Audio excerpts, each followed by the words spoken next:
Ya siapa mau nanggung ini kerusakan terumbu karang sekian hektar, sekian mil? Nah siapa yang mau tanggung jawab ini?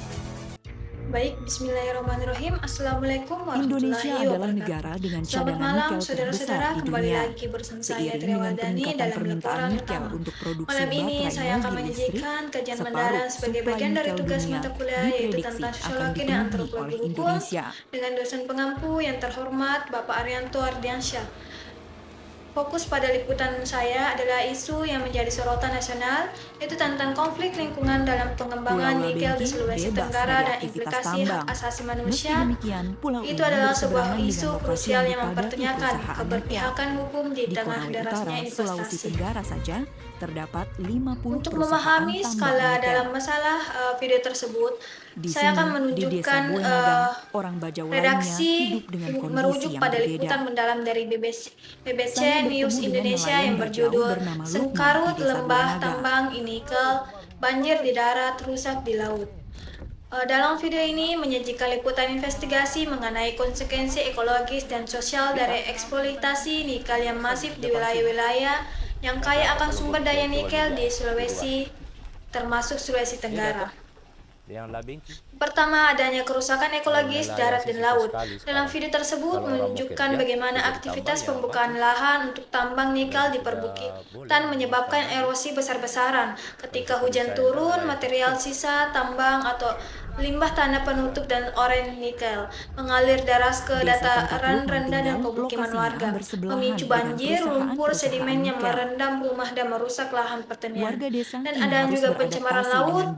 Di dalam poin tersebut atau dalam video tersebut, visual laut di wilayah pesisir terlihat berubah warna menjadi coklat, kemerahan atau kecoklatan yang pekat.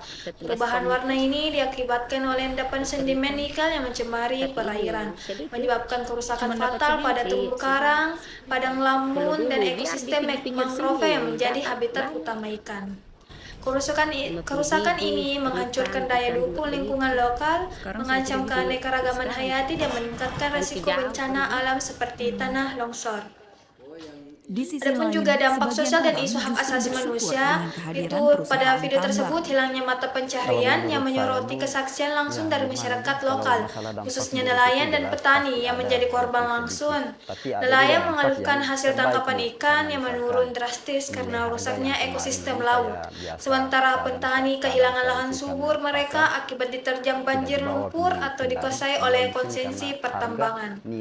Dibahas pula bagaimana upaya masyarakat untuk menuntut hak dan memprotes kerusakan seringkali berujung pada konflik dengan perusahaan dan aparat keamanan. Isu kriminalisasi pejuang Di sisi lingkungan yang lainnya, berupaya setelah mempertahankan kehadiran tanah mereka tambang, menjadi banjir bagian lumpur penting dari kerap laporan menerjang ini. desa-desa di Konawe Masyarakat Utara. menyampaikan Salah kekhawatiran satunya mengenai menerjang masalah sekolah di kesehatan sini seperti tahun iritasi lalu. kulit dan gangguan pernapasan akibat polusi debu dan air. Di dalam video ini menempatkan konflik lokal di bawah konteks kebijakan hilirisasi nikel nasional.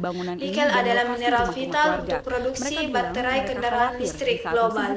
Namun laporan tersebut secara kritis mempertanyakan kontradiksi Indonesia berkontribusi pada transisi energi bersih dunia, tetapi namun tidak mendapat tanggapan. proses produksinya di tingkat lokal justru menciptakan kerusakan lingkungan yang masif dan mengorbankan hak-hak masyarakat. Sementara lumpur nikel mengalir ke laut.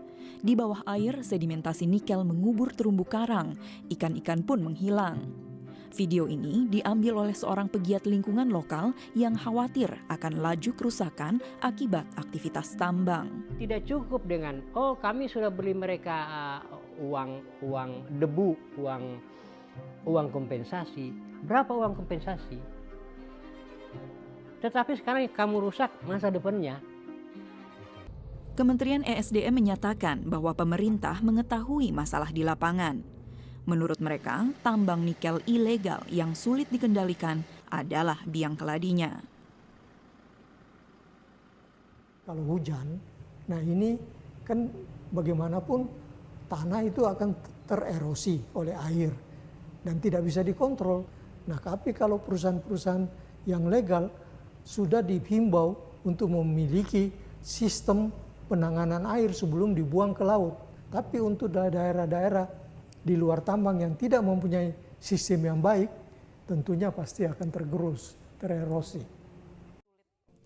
Pemerintah yakin perusahaan nikel legal tidak akan mengambil resiko kehilangan izin akibat lalai mengikuti aturan. Dalam kesimpulan video ini berfungsi sebagai pengingat keras bahwa kebijakan ekonomi yang ambisius harus sejalan dengan prinsip keadilan lingkungan dan perlindungan HAM.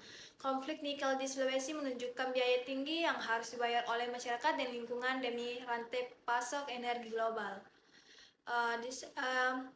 Pasti sebagian orang bertanya-tanya dengan bagaimana hukum merespon. Kasus di Sultera adalah pelanggaran nyata terhadap pasal 28H ayat 1 Undang-Undang 1945 yang menjamin hak atas lingkungan hidup yang baik dan sehat bagi warga negara. Secara hukum lingkungan, perusahaan harus dikenakan tanggung jawab mutlak sesuai pasal 88 UU PPLH. Perusahaan wajib membayar ganti rugi dan melakukan kewajiban pemulihan lingkungan tanpa perlu pembuktian unsur kesalahan. Ini menunjukkan bahwa fakta visual di video adalah bukti yang cukup kuat di mata hukum. Ini adalah isu kontemporer yang melibatkan dilema kebijakan hilirisasi nikel. Walaupun tujuannya untuk pertumbuhan ekonomi, proses di lapangan menunjukkan adanya kontradiksi etis. Pembangunan berkelanjutan terancam. Redaksi menilai kita tidak anti investasi, namun kita harus menuntut penegakan hukum yang tegas. Pemerintah wajib memperkuat pengawasan, mencabut isi yang melanggar, dan memastikan perusahaan bertanggung jawab penuh. Pelajaran bagi masyarakat adalah pentingnya literasi hukum dan penggunaan hak gugah organisasi lingkungan untuk menuntut keadilan. Hukum lingkungan haruslah menjadi panglima, bukan sekedar formalitas. Sebagai penutup, dalam kasus ini, kasus nikel di Sulawesi Tenggara adalah cerminan dari tantangan besar penegakan hukum di tengah tekanan investasi.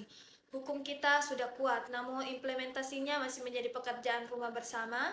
Saya mengajak kita semua untuk aktif mengawasi dan menuntut implementasi hukum lingkungan secara adil.